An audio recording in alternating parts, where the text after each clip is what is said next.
Well, yeah, it might also be, just reading this. I mean, I knew it was gonna have an impact. Reading what? Your work, reading this book. Hold on, let me share it now. Share the live.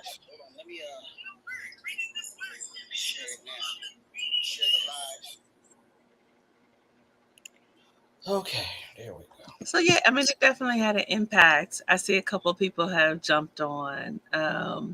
The book that we are talking about today, you all, is What We Stood For: The Story of a Revolutionary Black Woman. It is the memoir of Deborah Jones, who was a former member of the US organization. Some of you may have heard of her before. She had an experience in the US organization where she was in a leadership role, and at some point, and we'll talk a little bit about the details about that because it's been written in other books.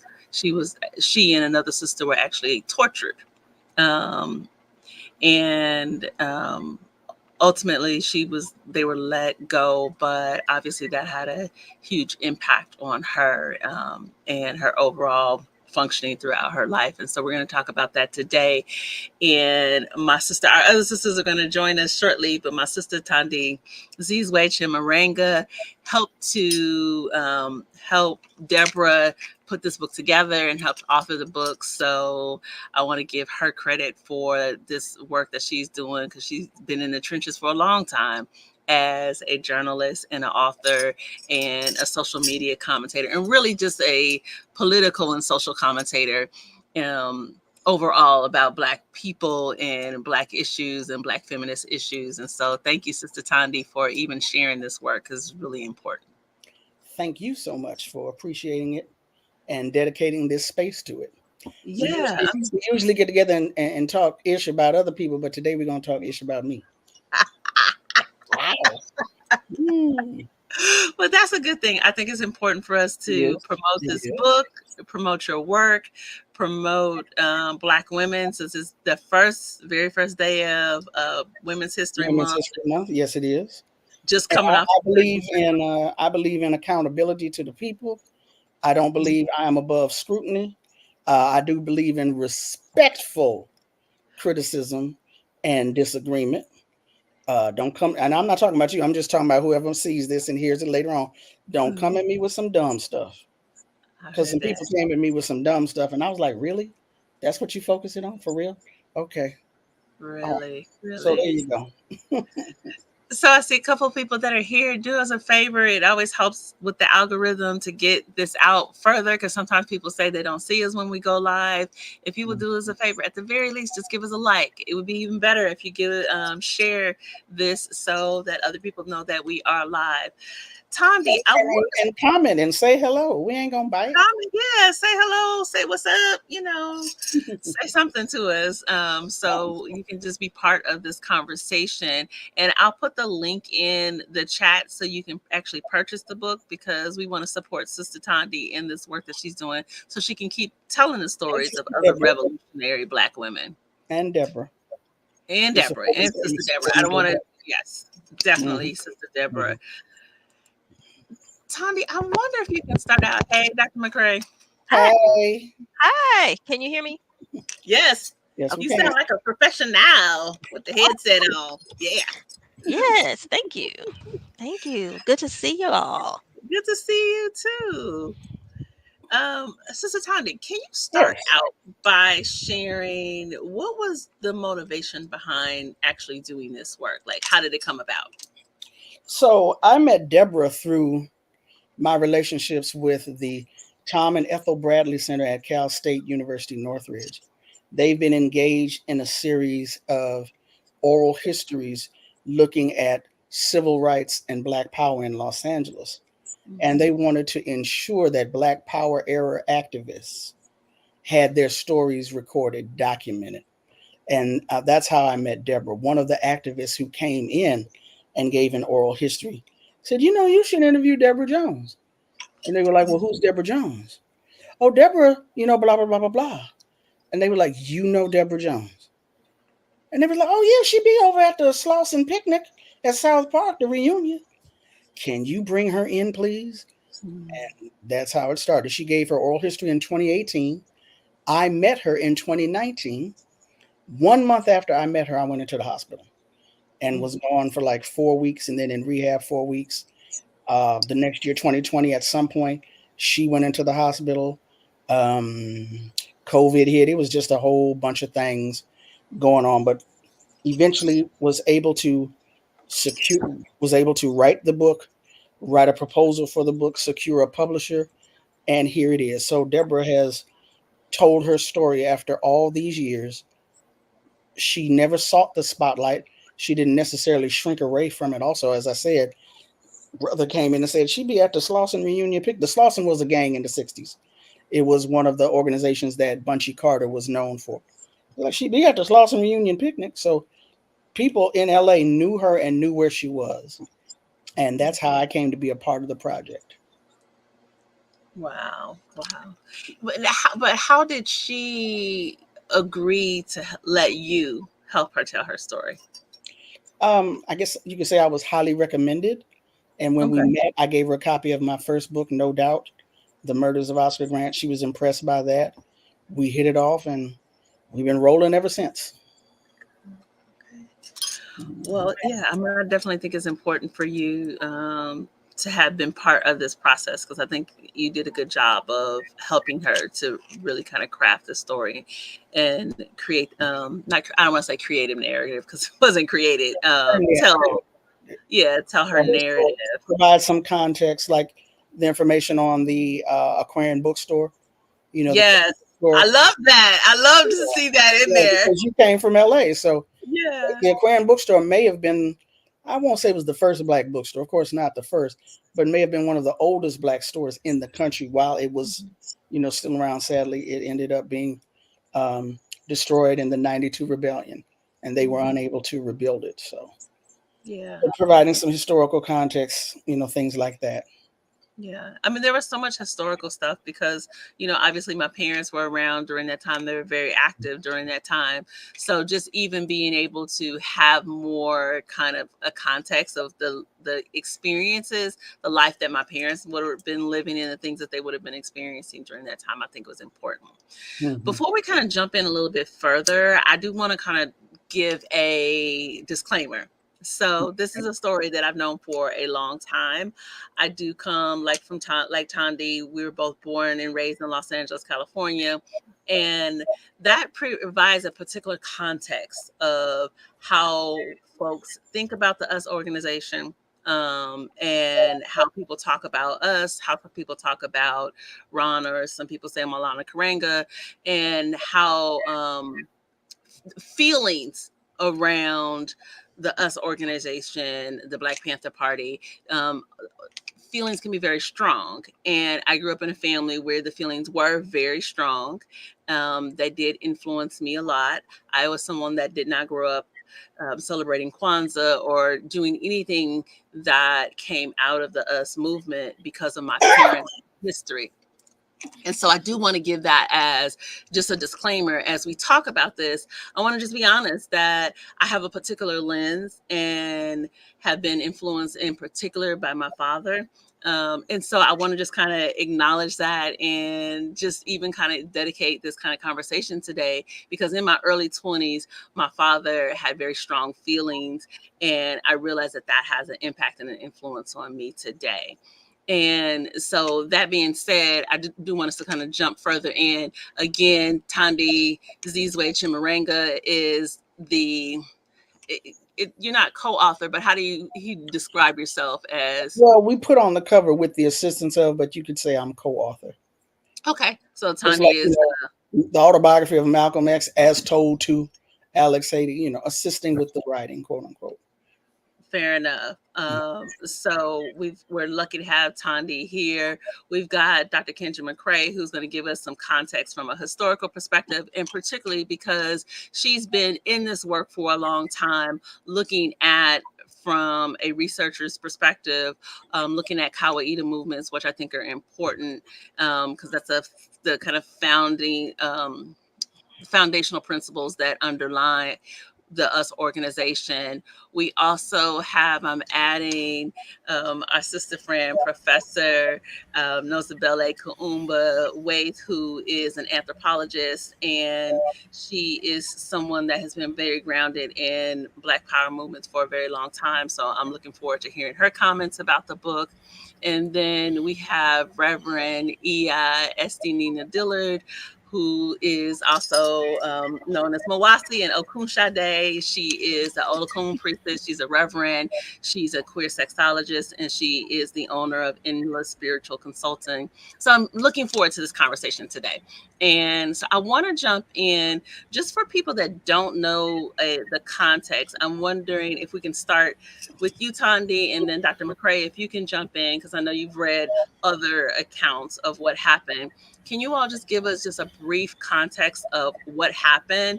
And I don't think it's necessarily a spoiler for people that have already that are already kind of aware of the story. They may not know Deborah Jones' name, but Mhm. they are aware of the incident that happened. Mhm. So, one of the things I tell people in talking about this story is that, and hopefully we'll get into it as we discuss, every year around Kwanzaa time, those people who dislike the US organization, who dislike Maulana Karenga, who dislike Kwanzaa, who don't want to have anything and nothing to do with it, one of the things they always pull out is, well, you know, he tortured two sisters, right? You know, they tortured two sisters. Those two sisters, that's how they've been referred to for years. Their names were never mentioned. I'm like, who are these nameless, faceless Black women that people are so insistent on, for lack of a better word, dragging out? They were actual women. It actually happened. Gail Davis and Deborah Jones are the names. I first encountered the names in Scott Brown's book, Fighting for Us.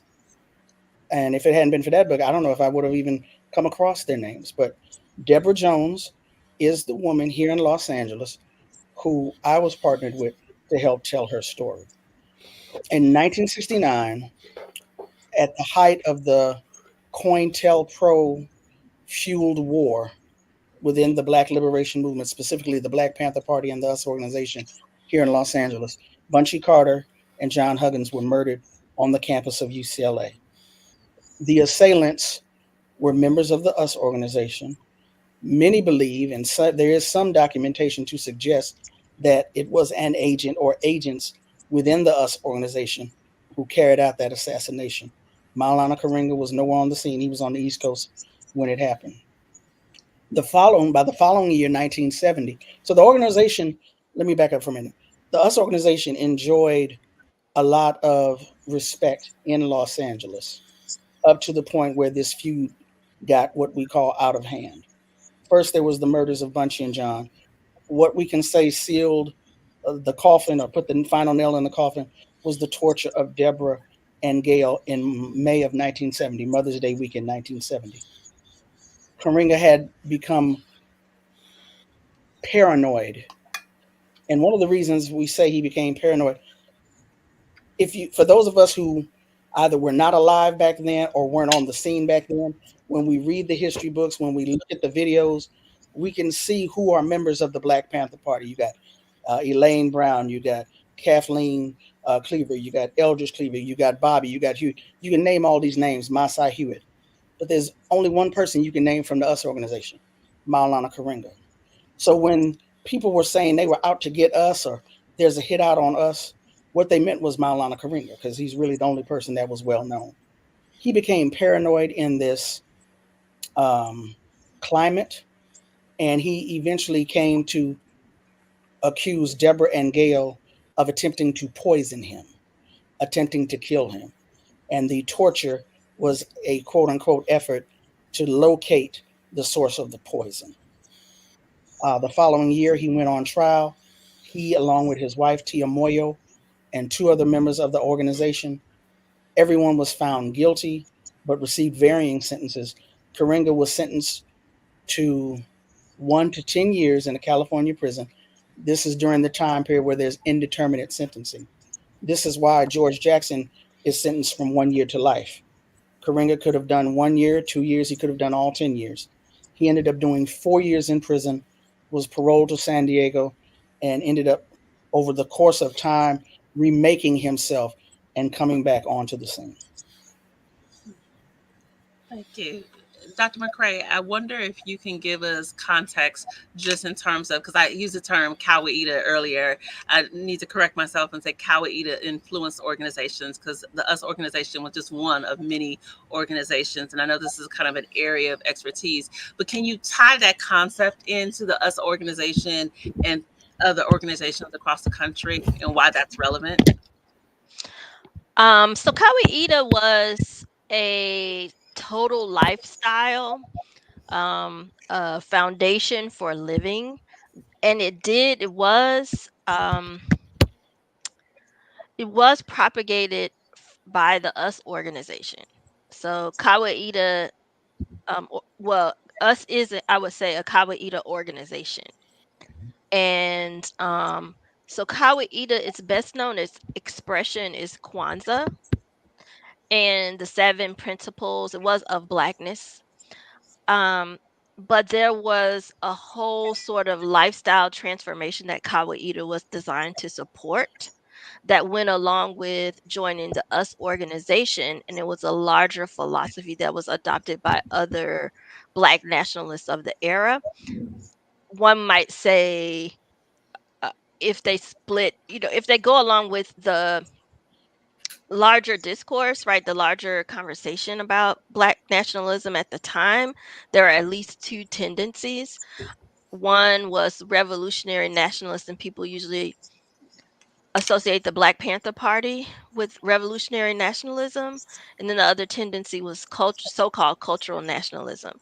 And so that privileged uh, Black aesthetics, defining and adhering to and asserting Black aesthetics, Black culture, in particular, the distinctiveness of not only African American culture, but African Americans' cultural roots in the continental African or continental Africa.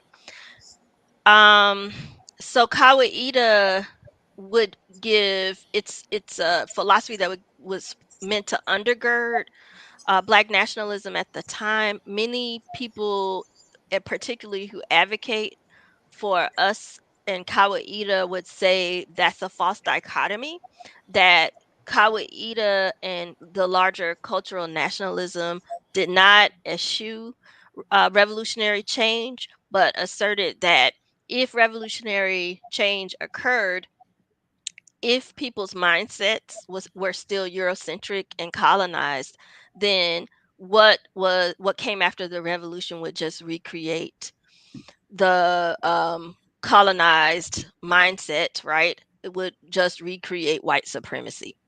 So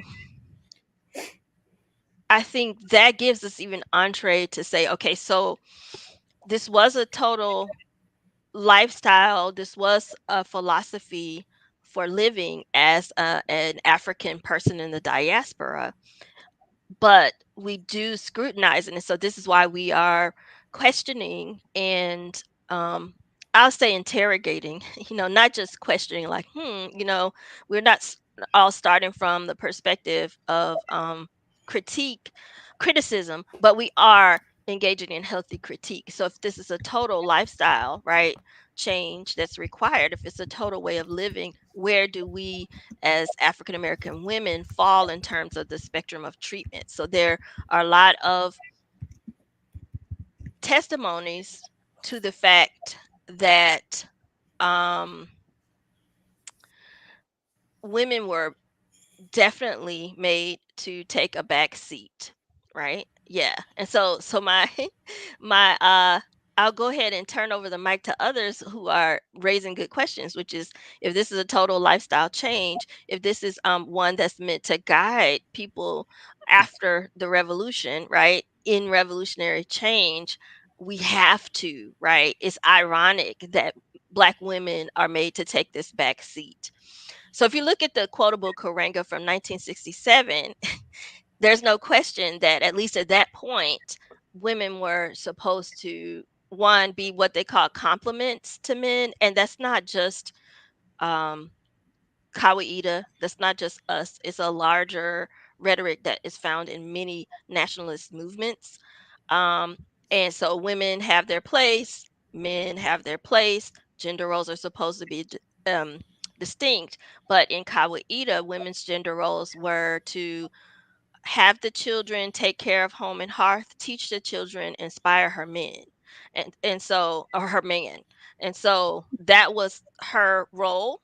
And she was called a house. She was supposed to be a house for a woman, and women. It was frowned upon for women to be unconnected to a man in the organization, and as some people say, that's when poop hit the fan, right? That's where it hits the fan because we're going to question that, especially amid this. You're talking about the mid 1960s to the mid 1970s, early 1980s, especially amid an ongoing feminist movement, um, and ahead of what would be called womanism and various versions of womanist philosophy, Black feminist philosophy. Yep. So I'll just stop there. Wait, so Estee, just because of your look on your face right now, I gotta hear them words that's in that head. That's bouncing around because your face is showing it. Your face was showing it, and I know you have to leave us early today, but I gotta hear what you thinking, girl. I thought I was doing okay No, with no, my ma'am, face. no, you weren't. I wasn't. That's good feedback. Um yeah, so for context, right? Like I wasn't born until 1985 and I am Oh not a Lord. nationalist folk. Yeah, Don't Oh say that Lord. again, it's Estee. Don't real. say that again, please. I know, I know, I know. I was working with a sister colleague yesterday and she said, I graduated high school. I said, I know. And we friends and I love you. I'm your girl. But also, just for some context. So I want Wow. to offer that context because I'm very much so not of that generation. It is outside of my own lived experience. So I I want to name that, but also say it just sounds like some bullshit. Like I can't like I can't place it. Like I can't like who going for this shit? Like every movement ever has been done by women. I don't care who was the face. I don't care who was in front. We paid for it. We funded it. We did the work. We did the organizing. We created the structure. We co-conspired with me, right? But the data shows us data alone, right? Like this ain't hypotheses. It's not hyperbole. Like we Black women run movements on this continent and in the motherland. Like that's what we do. That's how we are. We saved us from every crazy, real crazy law that has ever been national here, right? Like it's Black women voters who are doing that work. Like who agreed to that? Like, did people follow that? Well, there was always pushback, but yeah, there were a couple who, and then after a while, it's like, wait a minute, and then there was some who, from beginning, said, wait a minute. But to answer the initial question, like who comes up with this? Insecure people, usually males, Mhm. come up with this. Who want their own Jealous, piece of white supremacy? envious males come up with this. So So I next question. interviewed. Oh, sorry. I was just going to No, no, respond no, to no. I want that, to hear what. Missy. So I interviewed a lot of women in Kawaida influenced organizations. And so not just people who have been in Hmm. the US organization. So people who have been in the East organization, people who have been in Ahidiana in New Orleans, people who have been in Pittsburgh CAP, Congress of African People, Newark, Congress of African People, United Brothers, United Sisters. Well, I don't think I interviewed anybody in United Brothers, but United Sisters, I think, yeah. So a lot of women frame their mindset as one of sacrifice for the revolution, Hmm. of the hard work that one had to carry out for the revolution. So, in particular, women in the East, but I found it written in a lot of the movement's old newspapers too, there was an eighth concept. We know the seven principles of Kwanzaa, the seven principles of blackness, because they are now the seven principles of Kwanzaa. But there's this eighth principle that they call Kazi, right? And we know in the Kwanzaa principles there's a collective work and responsibility principle. And Ujima. yes, Ujima. And my perspective is that Kazi emphasizes more of the hard individual work and sacrifice that you have to put in to see and realize changes for the whole. And so a lot of women are like, because that's what we had to do, because we wanted the revolution to happen. And like I said, Estee, don't don't forget that this is not odd in other nationalist groups across the globe. This idea that family is the cornerstone of building a healthy nation, and so people's, gender roles have to be traditional in order to build the family. Um, and so even if maybe women had misgivings or second thoughts, or their family members said, "Girl, what is you doing?" um that many would, their mindset was, well, we all have to sacrifice something. But there was pushback over time, and I think, to redirect to Deborah Jones's story, she said initially, being in Taifa time, the dance company, she saw a lot less of that authoritarianism. And Mhm. she talked about when they went to dinner stops when they were on the road, something that Elaine Brown talked about in A Taste of Power from a Panther's perspective. The men would eat first, women would serve the men their food, women were supposed to get the leftovers. So Deborah Jones said she saw that kind of thing and experienced it via the dance company. But one of the things I think her resolve was that she was going to take the initiative to try and change things, to be a leader and bring about change. And so um it's important to remember that many women did not stand for this as Mhm. time went on, but they pushed back and organized against it.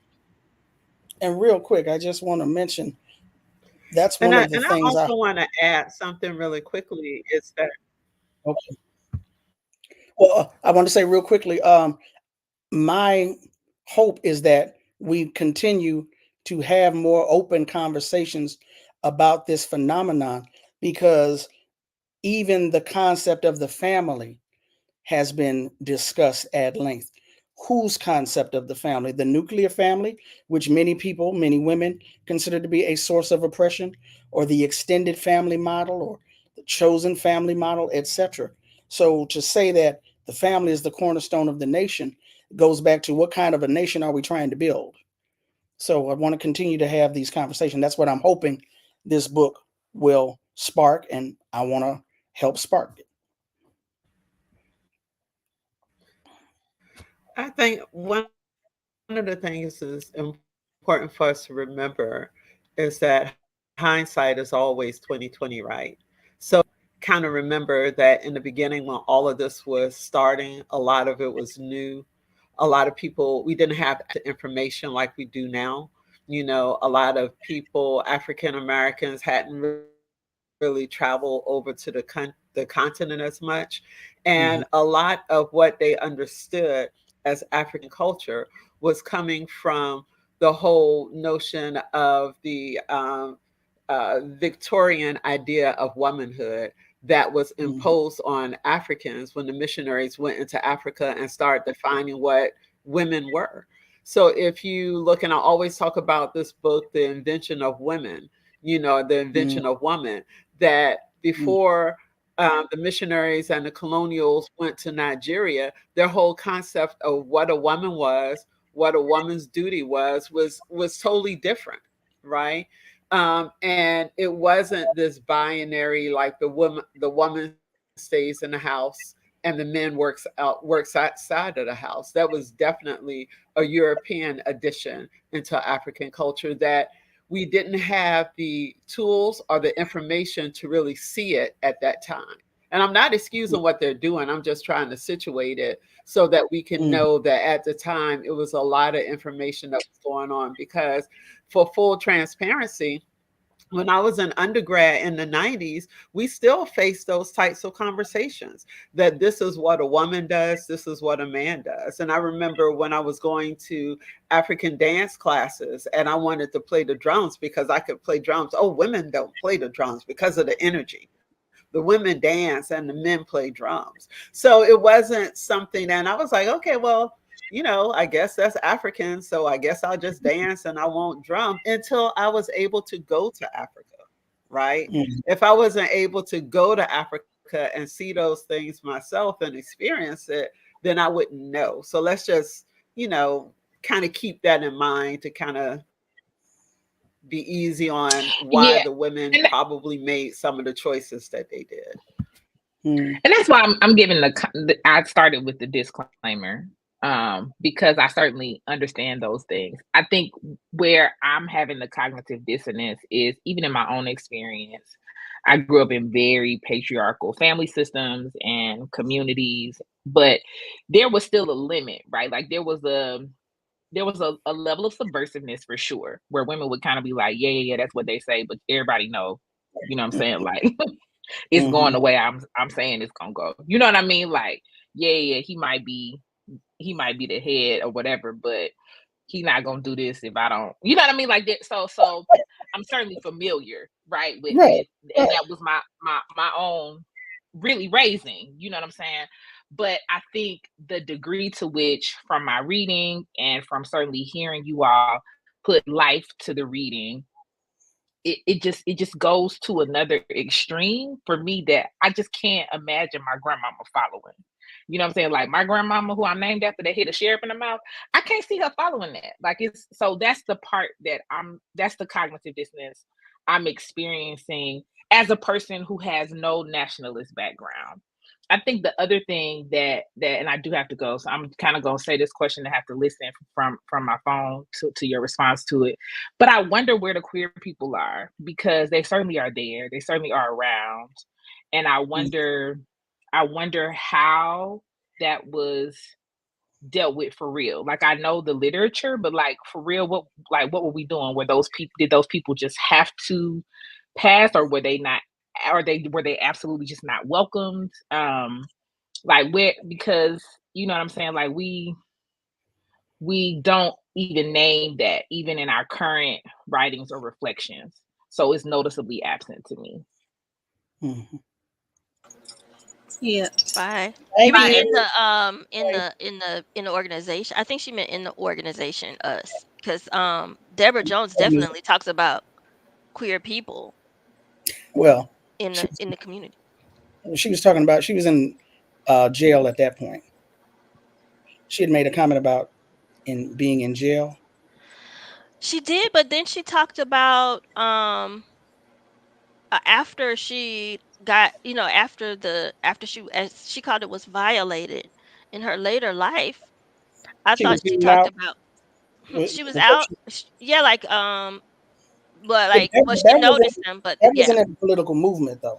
No, yeah, that's what I was saying, in the political movement. Yeah, I think that's what she's talking about.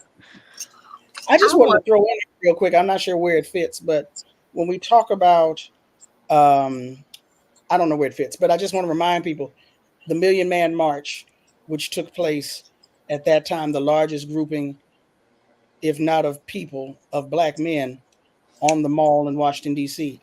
It was specifically stated, Black women, you've been leading long enough. It's time for you to step back and let us lead. So there was no co-working being promoted whatsoever. It's y'all have been doing this. You need to step back and now let the men come forward. Let the men assume their rightful place. I just want to throw that out there as part of the discourse, because as you said, this is the type of thing that has happened across the globe in nationalist movements. Yeah. And it wasn't just quote unquote. We include the Nation of Islam, in Black power and Black nationalist discourse, they have always considered themselves religious, but we still include them. So I'm just putting that out there, not to take us too far off task. I see you Yes. smiling, Ifetayo. I just wanted to say to that, that our someone we know, some of us know, Harima At, Wiata Freeman, when we Nozibele and I talked to her, had an interview with her. This was years ago. She raised the question about whether, um, to some people, did that mean removing their the wives and other women in their lives from the rat race of rabid, capitalism. And so some people, I think some did approach it that way and some women saw it that way, right? I can my husband is going to step up as a leader in the, I guess, the more of the, I guess, outside of the home context. I'll be the leader within the home so I can concentrate on, in particular, there's this hyper focus on teaching children to be citizens of this nation becoming. And in that way, it wasn't, for many people, it wasn't crafted as a lower status. So I just want to, from my perspective, I don't want to just totally denigrate people and make them, just only have a conversation like they were dupes in Mm, this context. That's all. mhm. No, there's always Yeah. resistance. There are always those who ain't going for stuff. Always. My concern And is it didn't move forward in the first place. I mean, I do want to say two things. I want to address Estee's question, but I do also want to address this because, just in full transparency, when my children were young, I stayed home with them. That was a very conscientious choice that I had, and I'll just speak for myself. I mean, I know I had friends that stayed home with their children.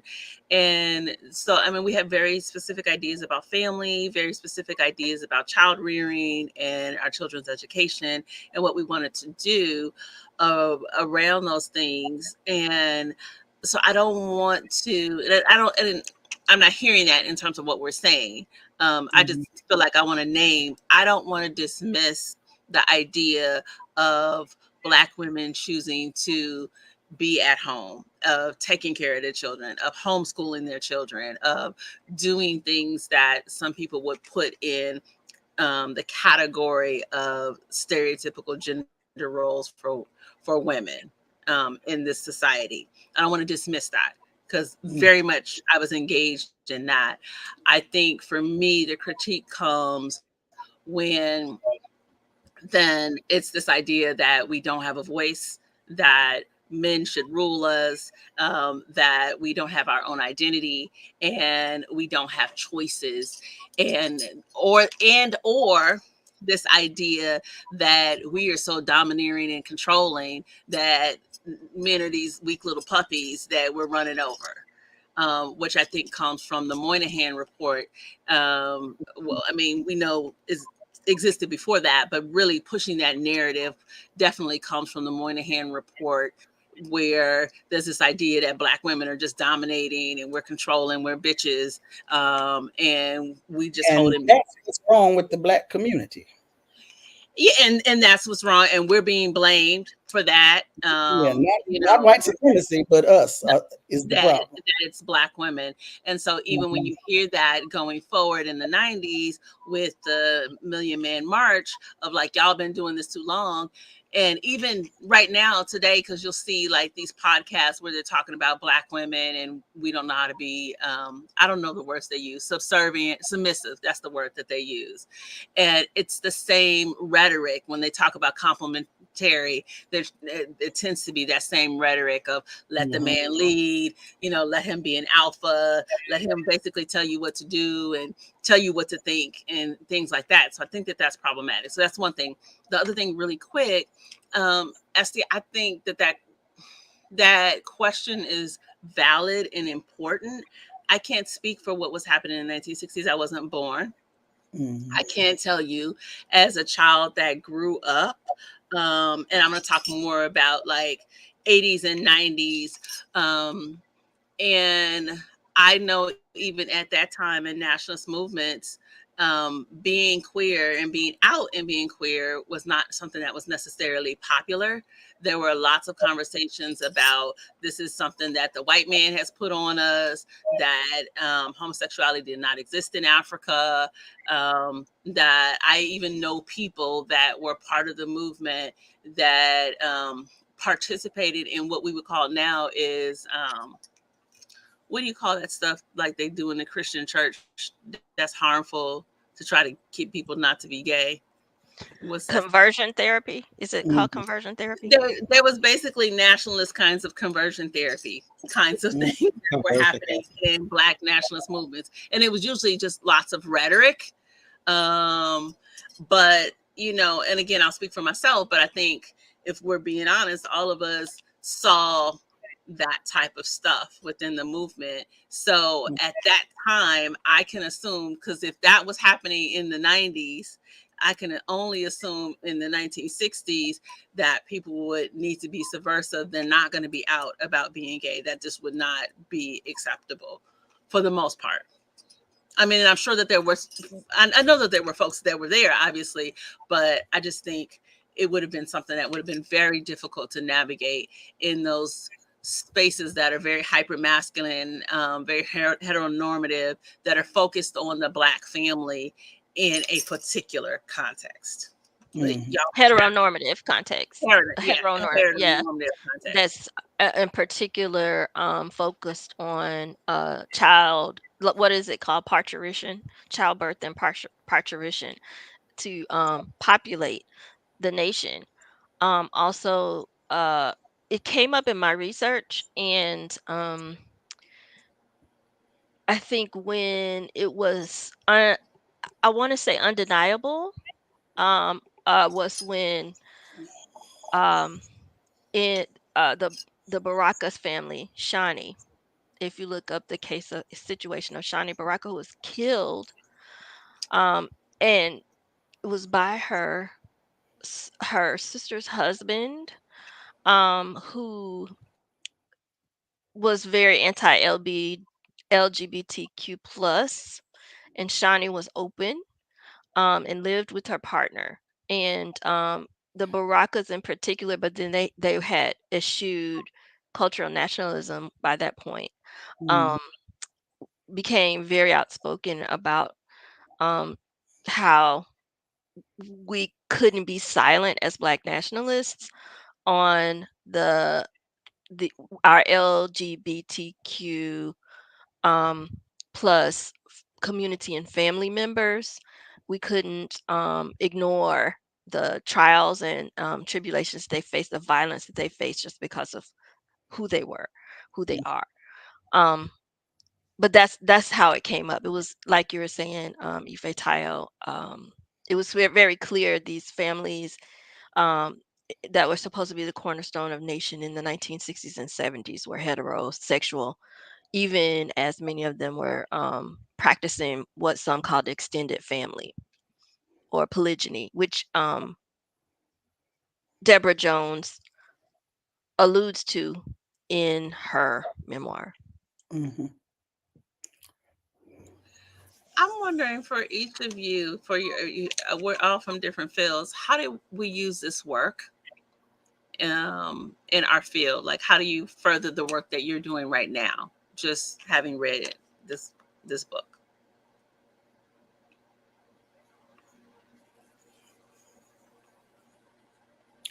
Y'all want me to go first, or can I go last? You go first, Thandi. Well, oral history is. I can go first if she wants to wrap it up. Okay. Okay. I was trying to text that I was having trouble hearing everyone. It keeps on cycling through.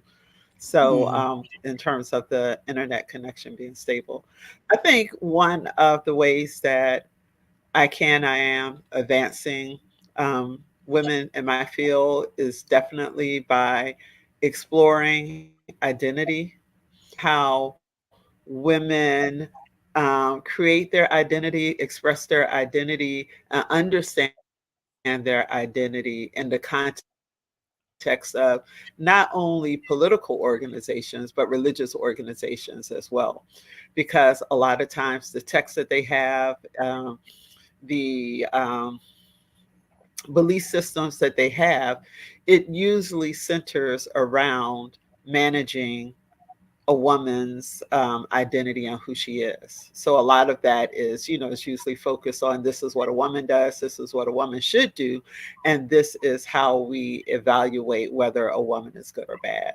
So by evaluating that, talking about that, having open discussions about that is important. I think that it helps women to figure out their own identity within the context of how they want to define themselves, independent of societal expectations, independent of um, religious or societal norms. So, yeah.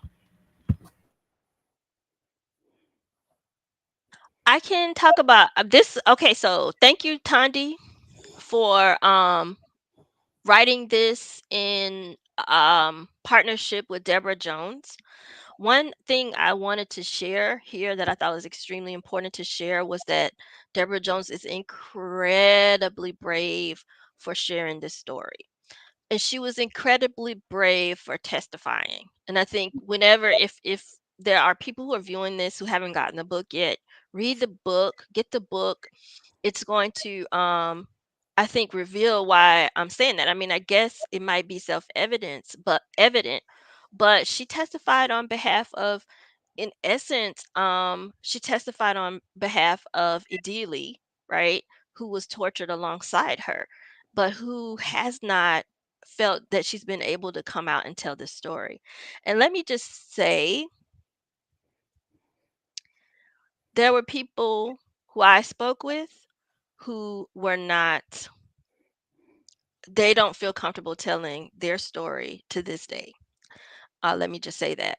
Mm-hmm. Um, and so this was, it was major, and it's huge, and it exhibits huge leadership, not just courage, but leadership to say, I'll stand up and I will tell this story from my perspective. I'll tell what I experienced and what I saw and what I felt, right? I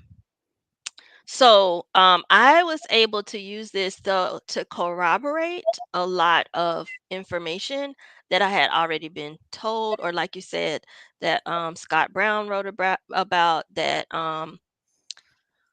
Kwesi Konadu wrote about, in terms of extended family practice, all that kind of stuff, right? Mm-hmm. And so I was, and in particular, it helped me to be able to put an us member's name with some of the reflections that may have been indirect. For instance, when Elaine Brown said the men were eating first, that was the most vivid account. I had people from to talk about what happened in Committee for a Unified Newark, and things like that. But for the only person that I can recall that said, "Yeah, us did that," was a Panther. So then of course it's gonna raise questions. Well, now she already said she don't like no, she didn't like Karenga out front, right? When she said this.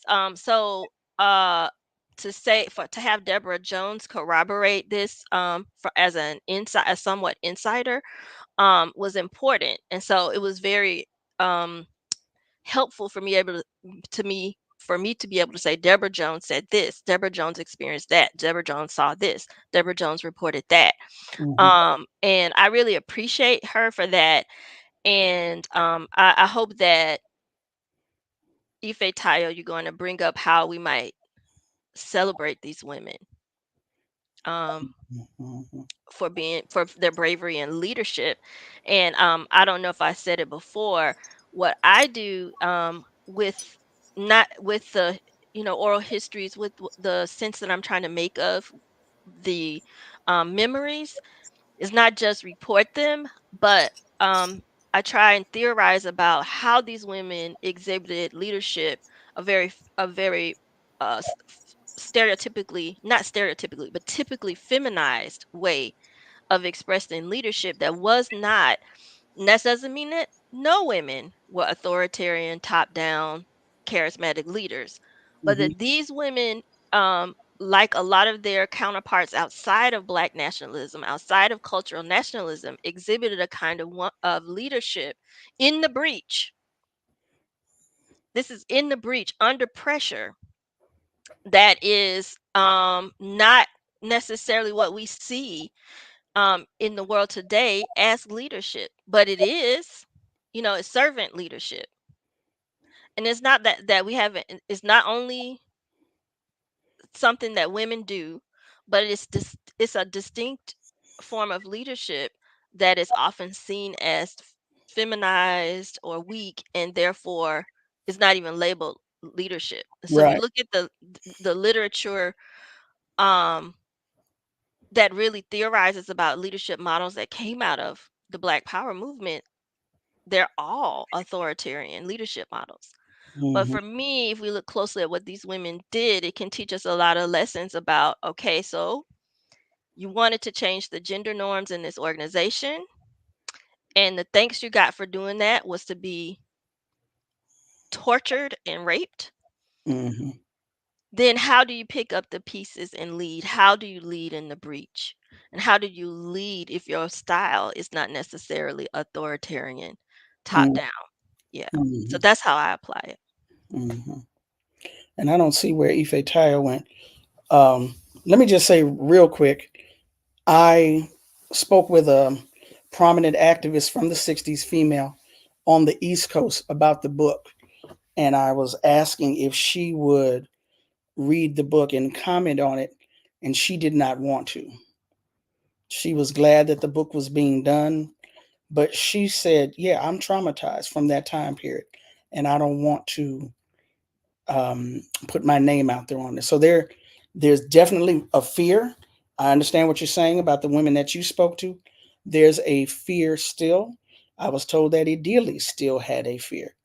So I just wanted to throw that out there. But in terms of how I do this work, oral history, in addition to being a journalist, simply reporting the news, reporting the facts, I also believe in historical context, historical memory. I think that there is tremendous value in that. And so being a part of documenting stories of others and helping to promote those, helping to amplify those with the platforms that I have by writing, through broadcasting, radio, and now on YouTube with Black Power Media, shameless plug. That is how I have used this work and will continue to use this type of work, amplifying other people's stories. When I was a part of Some of Us Are Brave, the radio show that we founded as Black women on KPFK in Los Angeles, we said we're not the voice of the voiceless. Everyone has a voice. We exist to amplify the voice that's already there, the voice that's been marginalized, that's been suppressed, that's been erased. So that's the kind of work that I see myself doing. I'm not speaking for anyone except myself. I can help you find your voice and help you amplify your voice. So that's how I see myself doing this work. I did want to add that this is an important story, is one story. It's Mm-hmm. one perspective. And so I talked to a lot of people, and some of the people are still afraid. Some of the people um, uh, point out that this was a low point, right? This was a Yeah. crisis point in the US organization, and that all organizations have low points and face crises. And this was, if you consider that uh, people were at war at this time, that this was one of the sad byproducts of war, but that, you know, uh, the time that Karenga and his wife and the two other younger us organization members who were involved in it did their time, did their penance, and some of the people really still admire them and see Well, them as soldiers. let me So, jump in. Let me jump in mhm. real quick because part of the contention yes, Karenga was sentenced to prison. Yes, other folks were sentenced to prison. Yes, quote unquote, the penance was done. But Karenga says this did not happen, that these were trumped up charges. He does not take responsibility for what happened. So, it's like when we hear after a police shooting, oh, do you forgive people? My teachings on forgiveness, you don't just give it away. The person has to ask to be forgiven. And in our rush to, because Black people will forgive you, we're forgiving people. We forgive anybody and everybody. But until you ask for it, it should not be granted. That's just my personal opinion. So to state that this never happened is problematic for me. I can't just say, well, he did his time. No, he did some time. But if he says this never happened, that this is quote unquote not so much a trumped up charge, because Geronimo Jijaga was jailed on a trumped up charge. A white woman was killed in Santa Monica, but Geronimo did not do it. Karenga saying that this did not happen is very, very problematic for me. So understanding crisis, understanding low point, understanding all of that, that's the kind of thing that needs to be talked about and discussed and dealt with. Well, and I think it brings the question to the forefront of people talk about this all the time of the idea of forgiveness. And Dr. McCray and I were talking about this yesterday. And I think we need to first say that a lot of the ways that we talk about the concept of forgiveness, we talk about it from a Judeo Christian perspective. And I wish Estee was on right now, in a very limited Judeo Christian perspective. That comes from kind of one interpretation. And for me, when I think about forgiveness, I think about it in a more broad sense. I think what you say is correct, Thandi. One, okay, let me say just from a psychological standpoint, healing is not automatically tied to forgiveness. And I think we need to stop saying that. So you don't have to forgive somebody in order to do your healing work. It can be part of it and it can be extremely productive, but you don't have to do that. Tandi, what you're saying is we're healing people. I mean, we are forgiving people, which I think is true. I mean, that's only one of the ways that we can survive in this country. What I also sounds like here's you're saying here, I hear you saying is that what you're wanting is an acknowledgement of the wrong that has been done. And I think that can go across a lot of contexts. So just simply saying, I did not do this thing, this never happened, when you've got someone that says, yes, this happened, who has the bruises from what happened, who there are other folks that can corroborate what happened, then yeah, just simply saying it didn't happen, that goes to that patriarchy again. So we're going to believe the male and the male's voice over this woman that says this thing happened to her and he was the person that did it. And so I think we need to be clear about what does forgiveness mean. Does it mean, or the process of healing? And I guess I would love to hear from each of you, what do you need in terms of healing? I know I have very specific things that I would expect in a situation like this for us to be able to say that we could move forward. And I'm not the one that this happened to. So I don't think that I can define that criteria, but I would like to know for each of you, what do you think in terms of something big that's happened? What do you need in order to say, okay, yeah, let's move forward? Are you talking about this incident or in our personal lives, or what are you asking me? Well, I'm saying And right there is when it I don't think that stops. we can really define for Sister Deborah or Sister Delia. I don't think we can define for them Right. what should be the.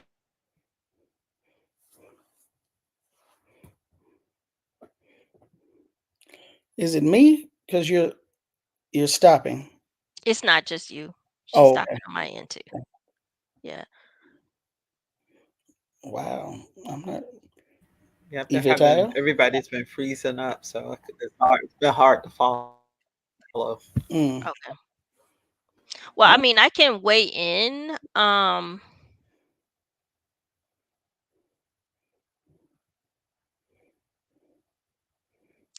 I kind of am at the point where I'm thinking that we're never going to get blood from a turnip. And so, how is it then that we do the work of centering these women, their lives, their sacrifices? And I think I try to just do the work every day.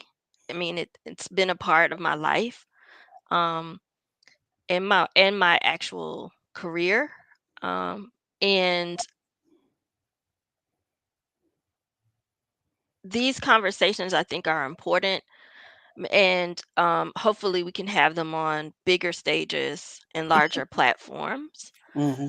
Right. But yeah, and I wasn't saying what I was saying to express my own opinion, Toddy. I was just saying this was the other side of the argument, right? Because so many of the women who I interviewed said, I'm aware that you either love or you hate Dr. Karenga. Yeah. And there are very few people in between. And then they would go on and give their perspective. And not everybody was of the perspective that he should apologize, he wronged people. But then there are people who are like, this was a all the I consider all the different sides. He was under the influence himself.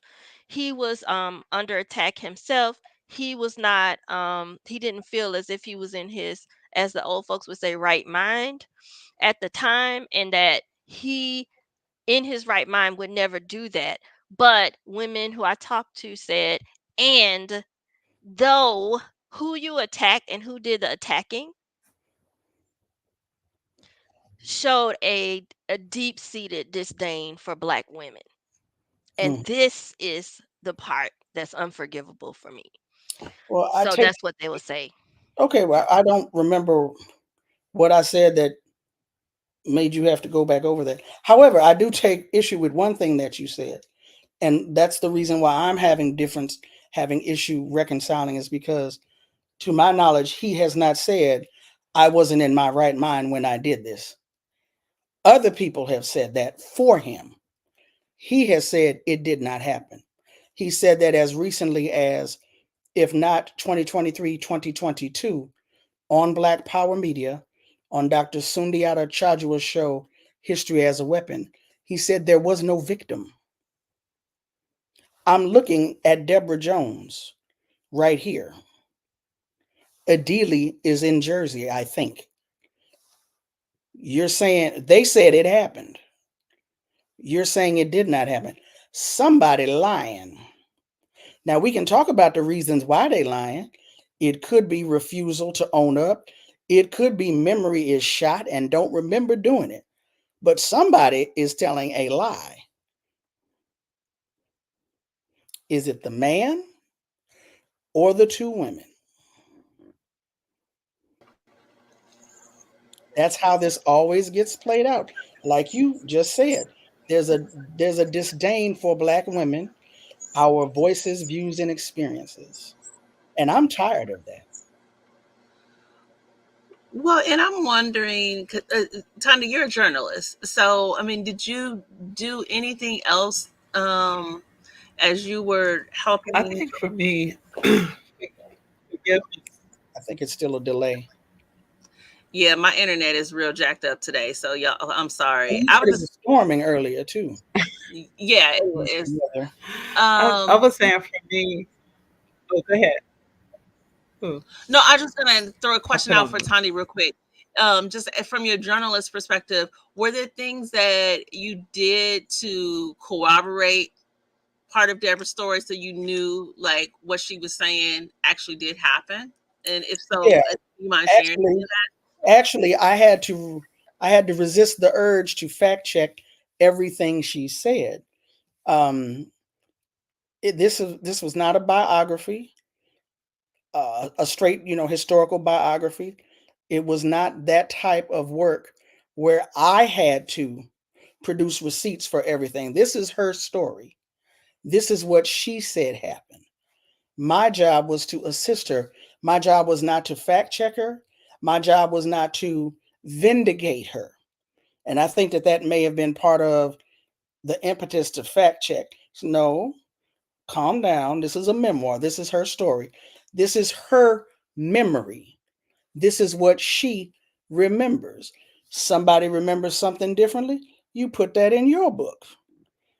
But yes, there were times when I asked certain questions of certain other individuals. As a matter of fact, one thing, a fact check that came to me that I was not looking for, in her,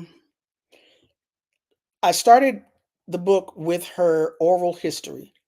And from there, I would interview her over several instances and have her write down things for me.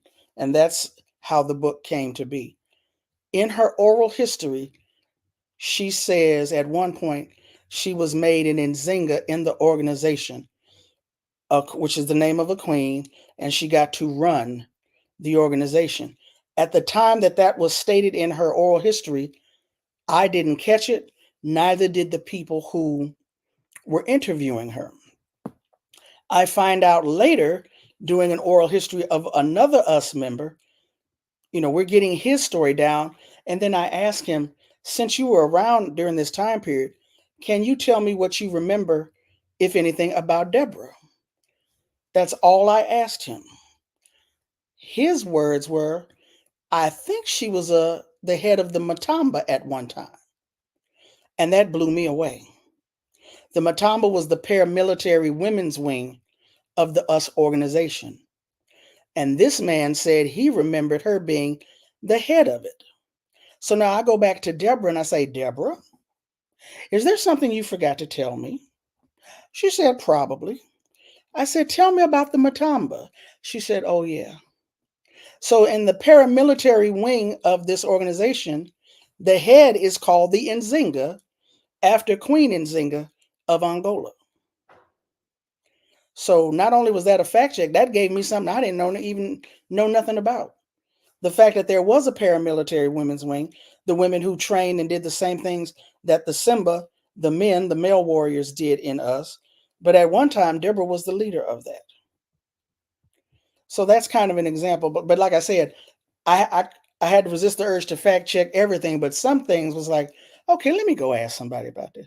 Okay. Because you get that urge. You just can't. I just couldn't help myself. But I did not fact check everything. I was not supposed to fact check everything. This is her memory.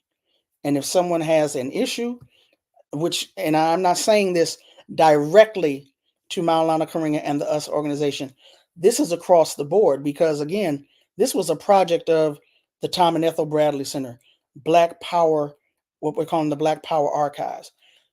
And specifically, Ifetayo, how contested Los Angeles has been with the Panthers, with the Black Panther political party, which was an organization that Bunchy basically said, you need to get with us under the leadership of Huey Newton, or you need to go someplace else.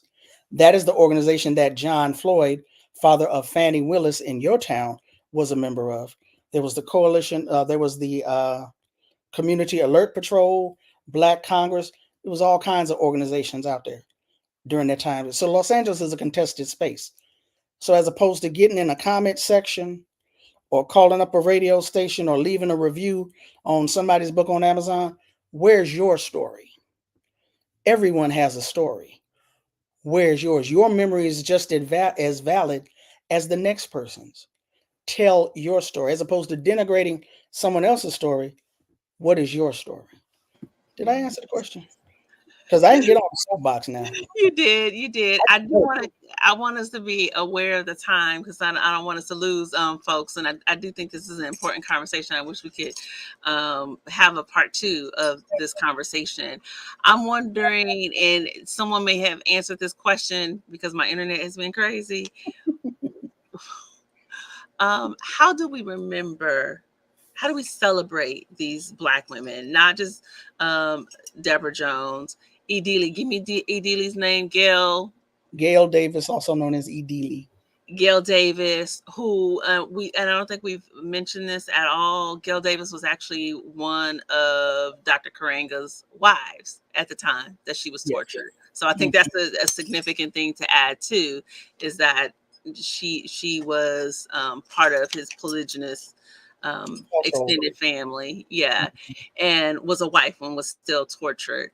How do we keep their names in the forefront? Because I think lots of people can say, his name and know his name, at the drop of a hat. I've seen Idili's name. You keep telling me Gail, and I keep forgetting their last name. How do we make sure that these women's names are known? Well, again, my thing is every year, them two sisters, them sisters have a name, Gail Davis and Deborah Jones. They are still alive. They are still around. The most I had ever seen written on them was in Scott Brown's book, Fighting for Us. Now we have Deborah's memoir, What We Stood For. Continue to tell their stories, continue to ask questions. And even though, Carter G. Woodson said in The Miseducation of the Negro, you don't have to be a philosopher or a scientist or a mathematician. You need to study math and philosophy and science anyway. You need to know. So even though you may not be a historian trained like Dr. McCray, you still need to ask questions, interview people. These folks are walking around in our communities right now.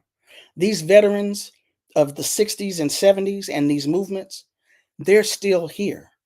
Now, it might be traumatizing for some of them, but it might also be a release for them. You won't know until you ask around and ask them, what is your story? Sit at the feet of some of these people. And once you learn these stories, talk about them, help spread them, tell their stories. And like Deborah talks about in the afterword, there are lessons in people's stories. Use them in your organizations and moving forward. That's what I think. What do you say, Dr. McCray? How do we keep their names at our forefront? How do we celebrate them? So Say it again. What'd you say, Tani? Keep their names in your mouth. No, keep their names in your mouth. Yeah, I agree with everything that Tandi said. And I think we could also think about public commemorations, like public history commemorations, like putting their names in the landscape. Mm-hmm. You know what I mean? On projects. I like I said before, I appreciate this book, Tandi, and the work and sacrifice you put into it and to bringing it to fruition. And also to in the work that you're doing and you, Ifetayo, in having these conversations on a public level, because like I have to call you, Tandi, to make sure I keep up on the details of the last thing that Karenga said or someone said about this topic, because I hadn't seen that interview and I have to look at that interview, because yeah, that changes things. Mm-hmm. Those statements that you said, that changes things. And yeah, it's an outright denial, not a my bad, just an yeah, outright right, denial. Yeah. right, not a my bad, yeah, Mm-hmm.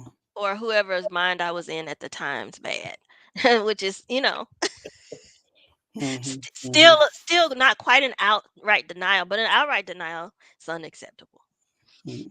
Yeah, you're on mute.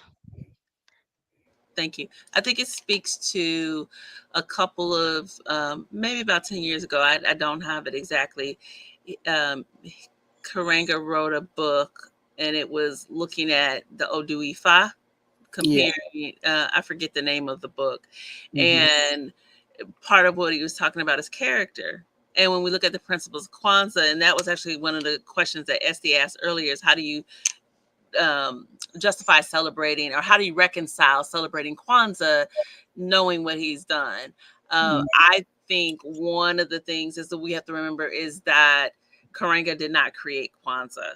And that's always problematic. That's a conversation for another time. Maybe we'll put that on for next year, Dr. McCray, since you're a Kwanzaa expert and you are. And then we can talk a little bit about the history, because we know that he's not the one that created it. He was the leader of the US organization, but he's not the one that specifically created Kwanzaa. And so I think there's a conversation about that as one piece.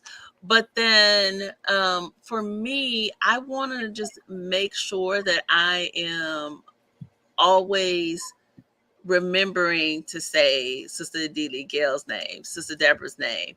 I love what you said about public history spaces and thinking about how do we commemorate them on a more public level. And then I always want us to have a conversation about what does moving forward look like, and what does accountability look like. So Sister Tani saying as recent as 2022, 2023, if Karenga is still saying that this did not happen, it goes back to, in this book, you talking about character and the 7 principles of Kwanzaa, we would think about like this responsibility to our community. And if you can't even acknowledge when you did a wrong, you can't even apologize. Yes, we can think about all those other factors, like you said, Dr. McCray, but if you can't even acknowledge that you've done something wrong that is that egregious, then I got a problem with you. Period, point blank.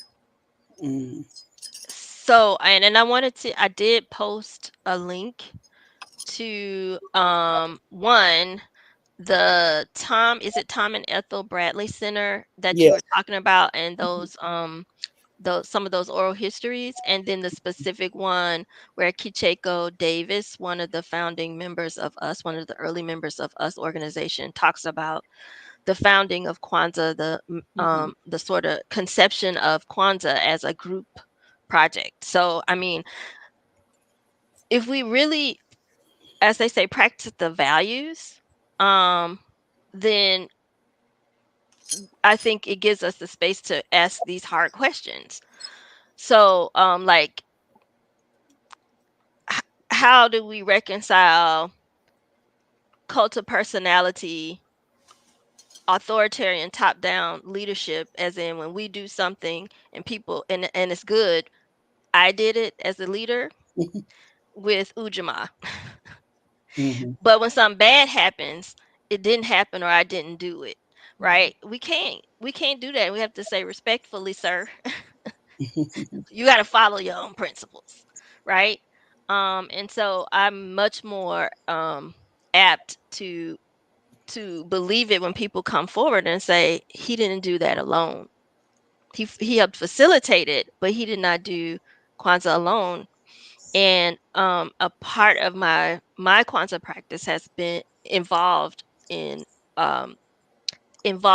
making sure I talk about it as a communal effort, and saying the names of the women that I know who were involved in helping make it.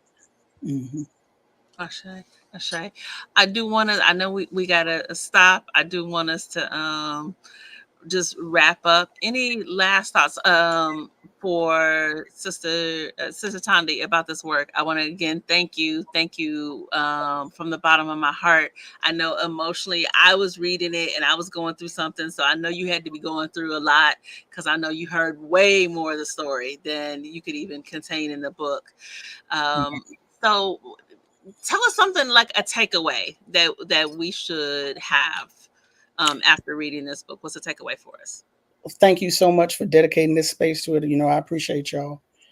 I appreciate y'all including me in such an illustrious group, little old me. Anyway, one of the things that you can take away from this, Deborah talks about not trusting her intuition enough, not walking away when she should have walked away. And I know that she specifically said that for young women today, Black Lives Matter, Me Too, etc., trust your intuition. It means you no harm.